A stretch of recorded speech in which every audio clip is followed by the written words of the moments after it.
And thank you for watching another live edition of the East West Football Podcast. I am Fidel Barraza. Alongside with me, like always, Jerry Martinez, Kendall Whitley. What's going on, guys?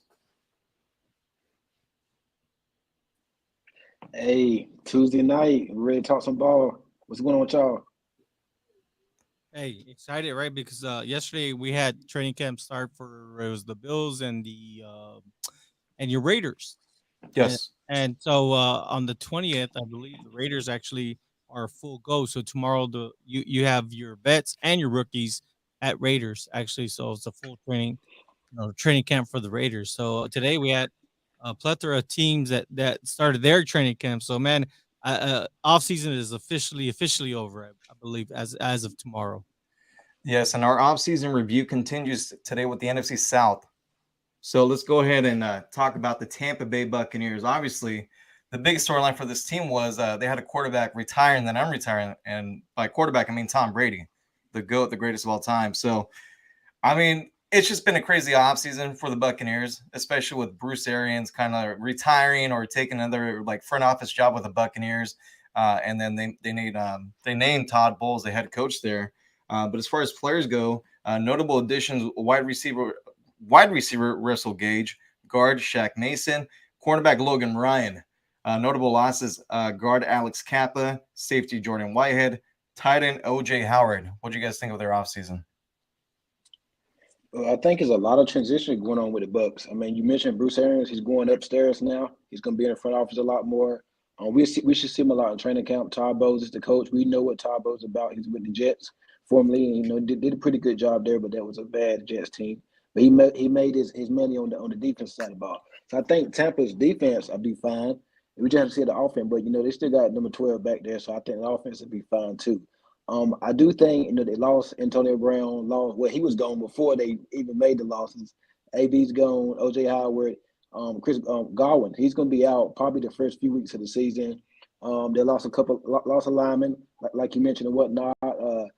Dominican Sue, he's still out there. Pierre Paul's still out there. So they got a lot of people they got to replace or whatnot. They did re-sign Leonard Fournette, so I think they'll be all right there. Carlton Davis is also back. So I mean, we're just gonna have to see what's going on. But I do think they got the steal of the offseason. I like the Russell Gage signing from the Falcons. I think it's gonna be a good pickup. A lot of people don't know a lot about him because he played in Atlanta with the Falcons. But he was a pretty solid receiver for the Atlanta Falcons. I think now he's with Tom Brady, so we're gonna hear his name a lot now. Yeah, I mean, overall, when you look at their draft, right? I mean, usually a lot of fans, right? Who pay attention to the draft. Their draft wasn't one of those wow draft moments. I mean, I think overall, I think their offseason was better with a lot of these players, like you said, Russell Gage, even Shaq Mason. I mean, he came in at a discount, as far as how they were able to acquire him. But when you got Tom Brady, it's good to use the draft, right, to continue gain those building blocks for the future. To make sure that the defense is strong. But I think the most recent reports that we've seen, right, is that Leonard Fournette is a little overweight, so they say, for a running back, right? So Yeah. I think that's been the biggest thing. But then also Rob Gronkowski. I mean, he Sorry. he looks like he's retired. Yeah. So I believe that was Tom Brady's go-to guy when it came to that moment where hey, I need a play to be made, and I think that Gronk was that for Tom Brady. So Tom Brady's going to have to really confide in either Mike Evans or Russell Gage or even oh goodness, I lost his name. What's the other wide receiver? They Chris still have Godwin. Tyler. Yeah, they got Tyler Johnson still, Bashard Perriman, and Chris Godwin, Scotty Miller too. Chris Godwin. Well, that's what I was looking for. But overall, I still see this team. I mean, right now that they got Tom Brady, I still see them being at the top of the division. I could see them maybe even getting 12 games because the rest of that division is still it's still there where it's kind of like there's a lot of questions within the division. Yeah, and then I mean, obviously, look, Leonard Fournette coming in overweight is not a good look, and obviously, rumors were a lot of coaches were upset that he came in.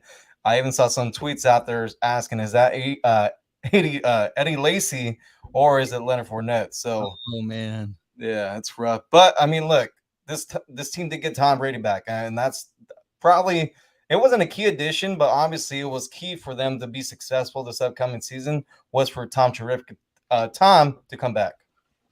And there have been rumors about there being potentially interested in former Minnesota Vikings and Giants Kyle Rudolph. So maybe he might goes there, whatnot. I think that'd be a pretty good pickup for them if he does go there. Yeah. And let's go and move along to the Carolina Panthers, a team that I think is the most interesting here in this division.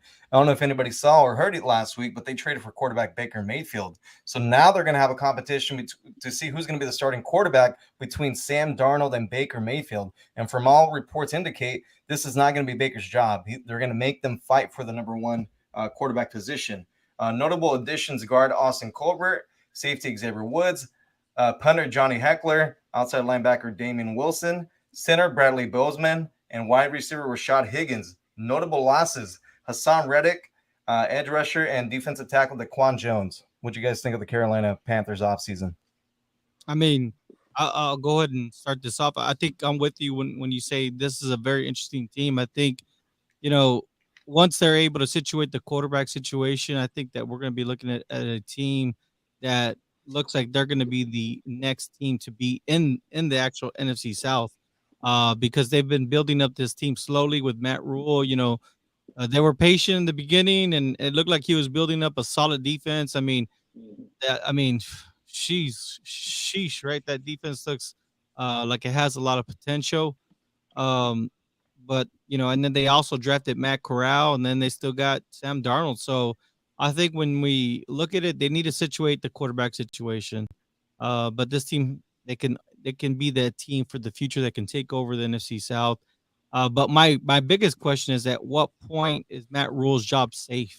Because I do see them, I have them forecasted to be, the 4-7 type win season. So, maybe they'll, last year they had a hot start, but they kind of flamed out towards the end. So we'll see, man. I do have them, 4-7 win type season for them. I think the Panthers can be a wild card team this year. I think they're going to surprise some people. I really do think that. I got a good feeling about that. DJ Moore, he never gets the credit. I think he deserves a lot of credit. Pretty good wide receiver. They do got Robbie Anderson, but he's kind of hit and miss. He's always been like that. Keep an eye on the wide receiver for Terrence Marshall from LSU. I think he's going to break out this year. And let's not forget, they got 2 first-round corners back there, C.J. Henderson and J.C. Horns coming back from injury. So the Panthers, I think they'll be pretty good this year. Definitely not Super Bowl, not a deep playoff run, but I think Baker Mayfield, I think he moves the needle just a little bit. I think he's a lot better than Sam Darnold. And I think the Carolina Panther fans will tell you that. So he's better. I think they'll tell you that they'd rather have Baker Mayfield over Sam Darnold. They've probably seen enough from Sam Darnold already. But I got the Panthers winning between 8 and 9 games this coming season. I do think they can win 8 or 9 games and be potential for a wild card spot. Yeah, I mean, as far as Matt Rule goes, I think this is going to be his last year if they don't make the playoffs. And the reason why he said that is because Dave Tepper, the owner of the Panthers, is used to winning. He's coming from Pittsburgh. So this man does not like to lose, and he's not afraid to spend the cash, and that's what he's done. Also, the other thing that's going to help out Matt Rule's chances is a healthy Christian McCaffrey. He's one of the best running backs in the NFL when he's not hurt, but that's been the issue. He's been hurt. I was just about to mention that if he can stay healthy, that's gonna be big for Matt Rule and most importantly Baker Mayfield, or whoever's starting. But I think it'll be Baker. Yeah, I mean, man, we've seen a healthy Christian McCaffrey and what he can do, and like you said, if he can stay healthy this season, watch out. I mean, that takes off so much pressure off the quarterback. You got a quarterback like Baker who can excel with his bootlegs, right? I mean, watch out. That defense is solid enough to hold its own against the rest in that division. I think Jimmy Chan's one of the next biggest safeties in the league. Today, the guy, he can play. He's a baller. All right, let's move along to the New Orleans Saints. So they had a head coaching change. Sean Payton retires, probably just for a year. In comes Dennis Allen. They do re-sign quarterback Jameis Winston. Whenever Deshaun Watson was trying to decide what team to go to, the New Orleans Saints were one of those teams. So they kind of waited to re-sign Jameis, but he's back in New Orleans. As far as a notable addition, safety Marcus May, safety Daniel Sorensen. Notable losses, Teron Armstead, and safety Marcus Williams. What do you guys think of the New Orleans Saints offseason? They also signed Tyrann Mathieu too. So I mean, they signed Jarvis Landry, drafted Chris Olave. I think they're one of the most improved teams this offseason. I think they're gonna win that division. I got the Saints win 11 or 12 games. If Jameis can keep the interception, he's gonna throw some picks. He give you 30 touchdowns, he's gonna give you 30 picks. He's gonna throw some picks, but he can keep them down. After learning behind Drew Brees for a couple of years there, I think the Saints will be fine. I don't think they're gonna miss Sean Payton too much. I like the defense. I like Dennis Allen. He's pretty good. He was a good defensive coordinator. Defense will be fine. Then the offense will fall right behind that. I got the Saints winning 11 or 12 games this year. They're going to be a very good team this year. Probably might even possibly win the NFC or like be the 1 or 2 seed in the NFC. That's pretty bold, man. I have them 8 to 11 win games because, I mean, we're talking about a quarterback that's coming back from an ACL injury, and that's very important. Now I understand you're hoping for the return a full healthy Michael Thomas. I know Chris Olave comes with a ton of upside. Watching him at Ohio State, and then of course we know what to expect from Jarvis Landry. So and of course that offensive line has been pretty solid. So I think if Jameis Winston can stay healthy and oh man, it's so hard because aside from losing the coach, right? It's almost like losing your identity almost. But aside from losing your coach, if you don't have the right coach and you don't have, the right quarterback, there's only so far that that defense can take you. It's still a really good team. I think that the Saints actually did add some key pieces with the draft.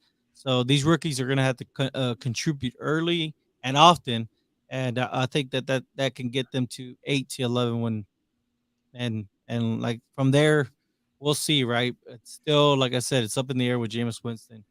Aside from that, let me see, Jameis Winston, and is Alvin Kamara going to be suspended? And that's actually was going to be my next point. He more than likely he is going to be suspended. We just don't know. A lot of people have been speculating that it's going to be between 4 to 6 weeks. But of course, nothing official yet. But I do expect them to be suspended. And look, the key for this team is going to be health. Michael Thomas is going to be fully healthy. Jameis Winston, I mean, we don't know, right? I mean, he tore his ACL. So we'll see how, he's able to come back or whatnot. But I think a key for this team is going to be health. Yeah. I mean, if Camaro is suspended, that they could easily be a 4 to 7 win type of team, with 7 being the high side of it. And then of course 4 being the low side of things. But I mean, it's possible. It's very possible. If you don't have a running game and everything's put on Jameis and Winston's shoulders, and then you don't have your head coach. I mean, you're gonna have a lost offense. Playing a lot of hero ball, a lot of just go, a lot of go routes. You know what I mean? And that can only work so much. I mean, prime example, look at the Dallas Cowboys versus the 49ers in the playoffs. I mean, look at how the 49ers were able to shut that down. So defenses will get smart, defense coordinators will get smart, and they'll be able to shut down the Saints. So that's why Saints need to be very careful, and they need to come out fast. All right, let's go and wrap it up this division with the Atlanta Falcons. So obviously Matt Ryan not there anymore. It was all because of the whole Deshaun Watson situation. He felt disrespected, say, hey, I don't want to be here anymore. And he ended up getting traded to the Indianapolis Colts. Now, notable additions for the Atlanta Falcons, quarterback Marcus Mariota, cornerback Casey Hayward, running back Damian Williams, and guard Elijah Wilkinson. Notable losses, Matt Ryan, quarterback, linebacker Florian Lunkun, wide receiver Russell Gage, linebacker Josh Harris, tight end Hayden Hurst, and edge rusher Dante Fowler Jr. What do you guys think of the offseason for the Atlanta Falcons? Ooh, another team with a lot of transition, just like Tampa Bay. A lot of transition there with the Falcons. I like the Mariota signing, but he's like a band-aid. He's not nothing long term. They did draft a good quarterback out of Cincinnati. Can't think of his name right Desmond now. Ritter. Desmond Ritter. Yeah, they got him, and then they drafted Drake London. So they did trade for former Raider Brian Edwards. Edwards. Yep. They traded for him and whatnot. I wanted him to go to a team up north a couple years ago when he was drafted, but we weren't able to draft him. But I do like if he's never been able to stay healthy though. He wasn't healthy for the Raiders. He was with the Raiders for a couple years but couldn't stay healthy. I do think we just have to see him, and I think they need a little more outside at wide receiver. They still have Kyle Pitts. But the wide receivers not going to really scare nobody. We just have to see how did they hit. I mean, I thought they was going to get Garrett Wilson. I thought he was different. That's who I thought they was going to select in the draft. But they skipped him and they went with Drake London. So we'll see how the Falcons do this year. Their defense has to be better. They still have AJ Terrell back in the secondary. So I mean, if they can get some things on the routes on their defense, I think they'll be fine. But I got the Falcons winning somewhere between about 6 or 7 games this year. Yeah, I'm sorry, man. I got the Falcons being a 1 to 3 win kind of team, and I'm not that optimistic. Don't get me wrong; they have some nice pieces in place. AJ Terrell's a nice player. Kyle Pitts looks like a nice player. Drake London, he has a lot of questions coming into the NFL. And a lot of people, a lot of scouts around the NFL were asking, can this wide receiver create separation, right? Because with him, he'd use his body to come away with a lot of 50-50 balls, and man, he got targeted like crazy at USC. So that won't fly too long there. It won't fly too long in the NFL. So the only thing is can Mariota turn? And then they don't have a running game either. So I mean, as far as everything goes, they do have some nice key pieces. I think they're going to be a 1 to 3 game type of win. I mean, I'm sorry, they're just right now. There's just they're not doing any. For me, I just don't see them being more than that. I mean, this team it's in full rebuild mode. I mean, they're rebuilding everything there in Atlanta. And look, the only question I have is how long is it till we see Desmond Ritter on the field before Marcus Mariota gets hurt or gets pulled? Honestly, that would be that'd probably be something good, but towards the back end, right? That's when you'd want to see your a rookie quarterback come in. But we saw that Ritter did very well with a great defense. Yeah, and so Ritter did have some key pieces. I mean, look at Alec Pierce. I bet you Alec Pierce is going to put up some good numbers, having Michael Pittman across of him. But when we actually saw Alec Pierce with the Cincinnati and Ritter, I mean, they really weren't able to put those numbers together like what you would expect out of a 6'3" wide receiver that could run a sub 4.3. So, I think that it would be interesting to see Ritter at, maybe towards the back end. A lot of people expect that because Mariota's, history with his injuries. How many wins you think for them, Fidel? Man, it's rough. I can see 4 to 5. 4 to 5, and then after Thanksgiving, if Mariota's struggling, which I mean, look, I'm pulling for the guy. I hope he does well in Atlanta, but if he's struggling by Thanksgiving, I think it's time to kind of see what this kid's got. I mean, look, the one bright spot for this offense last year was Kyle Pitts and also Cordero Patterson. He's back in Atlanta as well. Yeah, Cordell Patterson finally looked like he found his niche, right, so to say, and it looks like he's going to be perhaps they're starting running back. I think they're going to roll the dice and make him their starting running back and try to use him like the weapon they used him last year. Yeah, Kyle Pitts is going to have to be huge for them this year. Yeah, and Drake London, and Mariota. Well, everyone, for them to be successful, this, of course, those key players are going to have a great season, but everyone's going to have to fall in line as well. So let's go ahead and pick the winners, the losers, and in between. Want to rank the NFC South? Yes. Saints. And I think everyone can agree with the last place team in the Atlanta Falcons. Yeah. I'm gonna go Yes. Saints. I'm gonna go Saints with 12 wins. Tampa with 10 wins. Tampa with 11 wins. Carolina. I'm gonna give Carolina 9 wins. I give the Falcons 6. Yeah, I'm gonna stick with mine. I'm gonna go Bucks. 12 to 15 games possibly. I'm gonna go ahead and give the Saints the benefit of the doubt. 8 to 11 games. Panthers 4 to 7. Maybe the upside being 7 games, and of course the Falcons 1 to 3 games. Yeah, I'm going to go Tampa, New Orleans, Carolina, and Atlanta. Now, look, don't be surprised if towards the end of the season that Carolina is right behind New Orleans' heels. I mean, a lot could happen, right? Baker could have there. And look, Baker's got a lot to prove. He's going to be free agent next year. So why not go to Carolina and have a great season? That way you can cash in the offseason of next year. You're absolutely right.